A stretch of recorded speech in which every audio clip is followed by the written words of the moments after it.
Ko'pchilik kuzatuvchilarimizning talab va istaklariga binoan bugun sizlar bilan Dekalsin preparatining ichilish tartibi haqida gaplashamiz. Demak, biz preparatni ochgan vaqtimizda ichidan shunaqa stakanchasi chiqadi. Dekalsin bu granula holatidagi dori moddasi bo'lib, bu har safar suvda eritish orqali iste'mol qilinadi. Dekalsin preparatini farzandlaringizga shifokor ko'rsatmasi asosida har bitta bolaga alohida doza belgilanadi.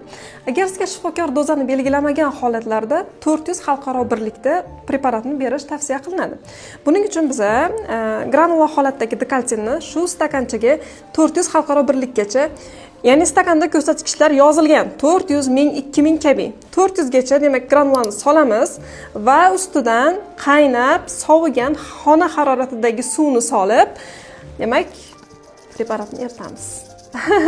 Demak, granulalarni to'liq eriganiga ishonch hosil qilgandan keyin farzandingizga shu stakancha yordamida yoki sizga qoshiqcha qulay bo'lsa, qoshiqcha yordamida berishingiz mumkin. Shu o'rinda muhim eslatma. Odatda kalsiy preparatlarini shifokor tekshiruvi orqali berish maqsadga muvofiq. Ya'ni shifokor qon analizi ko'radi oldin, keyin shu analizga qarab sizga farzandingizga kalsiy preparati zarurmi, yo'qmi, keyin tayinlaydi.